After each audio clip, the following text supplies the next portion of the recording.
सही हम विपत्तियां। हे ब्रह्मदेव कैसे सही हम विपत्तियां। हर पतिया कही तो हमारा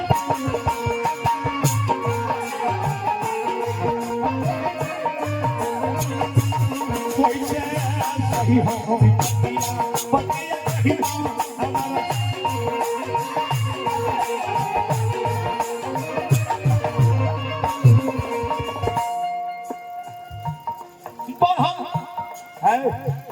धरती प्रभार दर्द करे लगपा लौके रे कहना रहतिया पतिया कही दो हमरा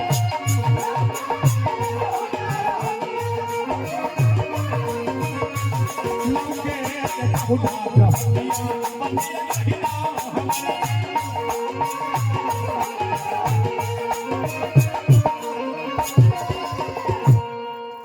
धरती के पुकार सुन के ब्रह्मा जी सोचने लगे, हो मैंने सृष्टि का रचना गलत कर दिया।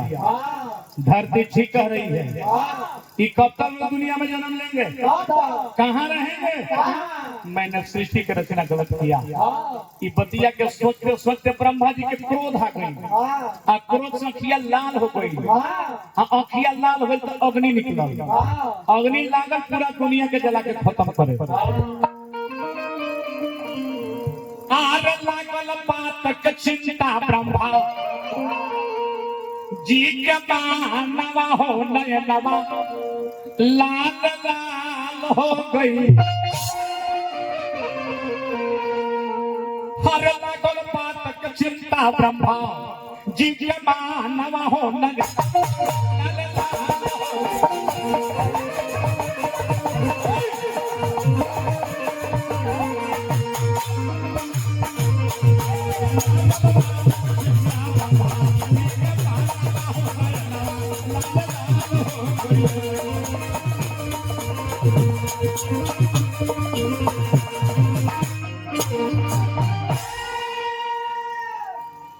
क्रोध के मारे अग्नि प्रकट हो गई ब्रह्मा से।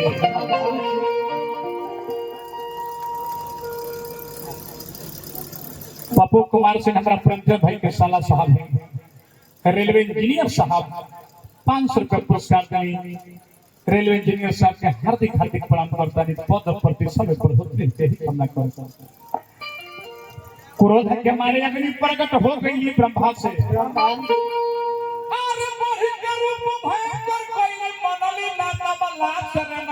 लाल लाल हो गई।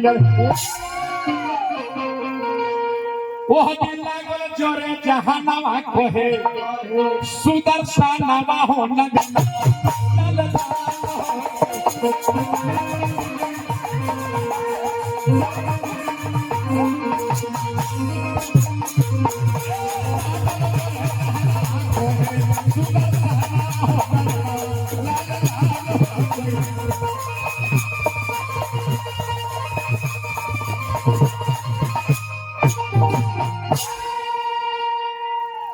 पूरी दुनिया जब अग्नि में जलने लगी, रुद्र सोचे कि ब्रह्मा जी अपने से दुनिया को बनाए खत्म कर देंगे।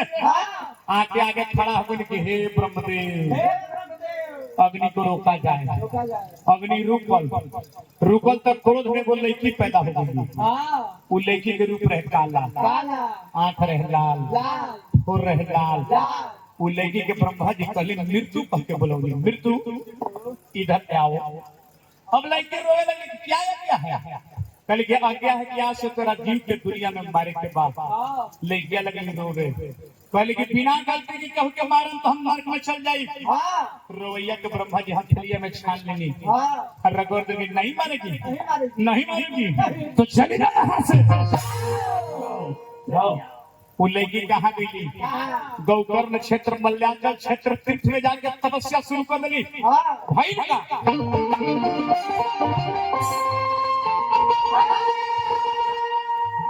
निर्गुण के भाव में कहे के बाद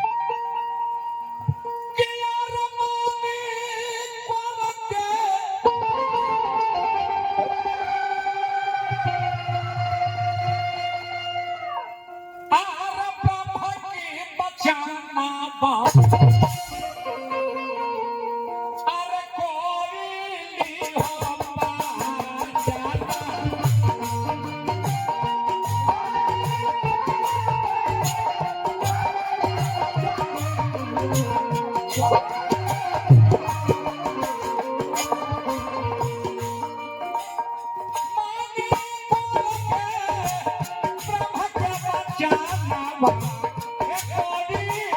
मृत्यु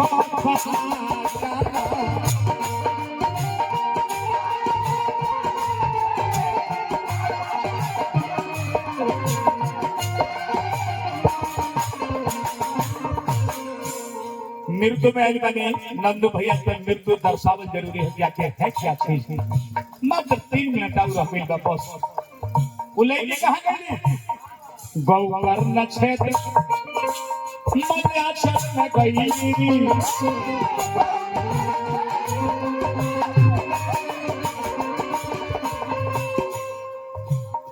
यहाँ लोग तपता सारा से कोई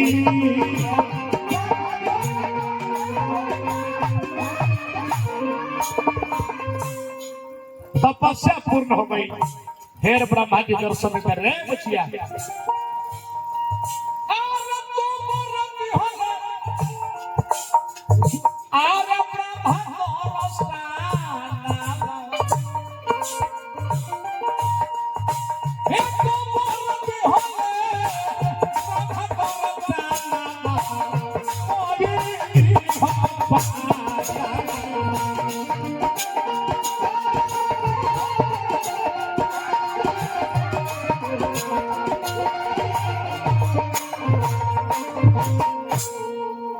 ब्रह्मा जी रे पूछिया तारा उत्पत्ति के लिए मैंने दुनिया में जीव के मारे खाती लेकिन कहली कि ना मारो हमरा नरक के भागी बने के पड़ी जौन रोवैया छलरानी ब्रह्मा जी शुरू में ओकरा से रोग उत्पत्ति करनी वही समय सुन ली रोग उत्पत्ति करनी अब वरदान देनी जमराज सेना देने कि तुम मृत्यु मारो दुनिया में कोई तुझे बदनाम नहीं करेगा।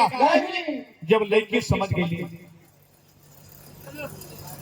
मान्य हमारा नीरज भैया वीआईपी पार्टी हार्दिक प्रणाम करता है पथ प्रतिष्ठा बने ही कामना करो हम मने से छोट भाई से जरूरत पड़े तो फोन करिए हमें उल्लंघन समाज में नहीं कि हमरा के वरदान मिल गए हम बदनाम ना हो तो लड़की होते से जीव के मारे के सरकार ले दुनिया में सबसे पहले केकरा मर गए धरती पर राजा या कंपन के बेटा हरि के जाके मरली वो दिन से ही लोग के नाम मृत लोग पड़ गई आ लगली मारे मुंह आवे ले लो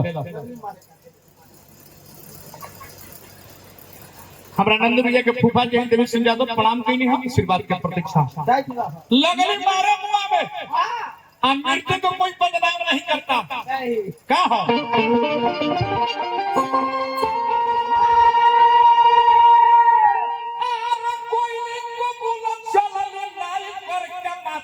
छोड़ावे लगली रे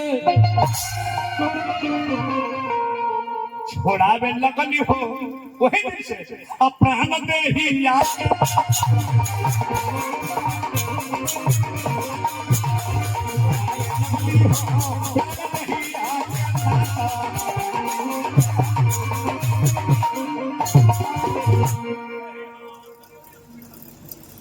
वही दिन से दुनिया में मरे लगे लोग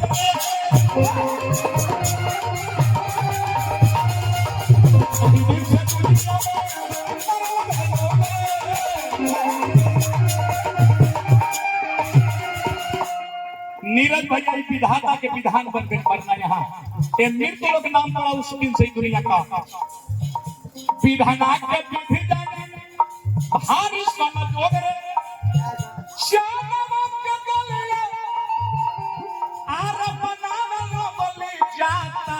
छोड़ावे लगली रे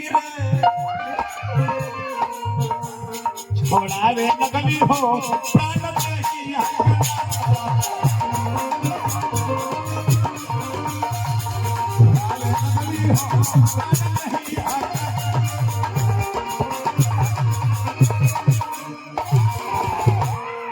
उसी दिन से नंदू भैया दुनिया में जीव मरने लगे।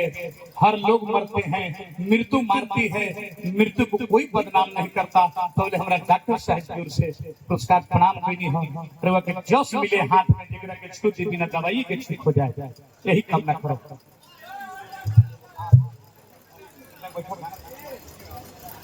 ऐसे कहे के बात वही दिन से मारते हैं मृत्यु, आज मृत्यु को कोई बदनाम नहीं करता। काहे मर गई हो, काहे ऐसे लगल मर गई, काहे मर गई हो, गाड़ी मोर गइले काहे मोर गइले अब तो सुतर वाले कोई के गाते रहले मोर गइले मृत्यु को कोई बदनाम नहीं करता। वही लाइन में हमरा लखरा जो माता निकल गई हम लोग भी मरेंगे मारती है मृत्यु और मृत्यु को कोई बदनाम नहीं करता बाबूजी।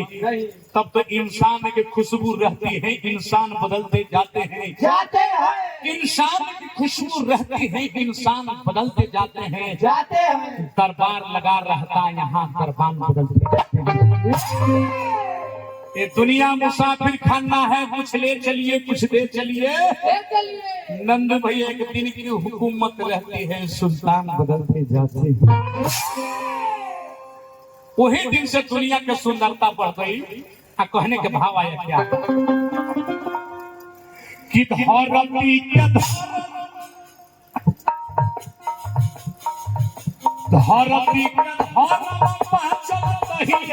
से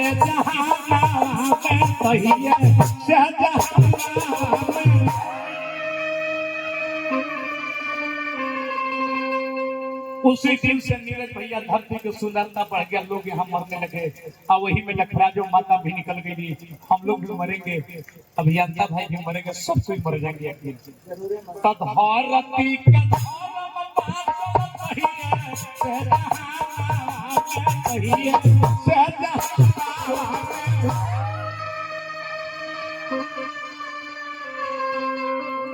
लगे लागल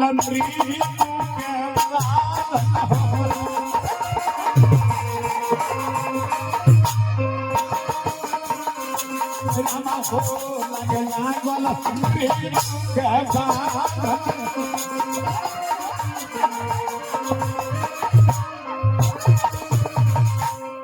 वीआईपी पार्टी बड़े भैया नीरज भैया की ओर से 1000 रुपए के पुरस्कार पद प्रतिष्ठा बने यही कामना करो नीरज भैया।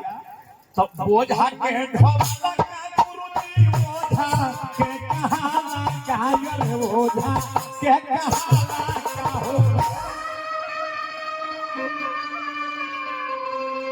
उसी दिन से इस दुनिया में बन गई ले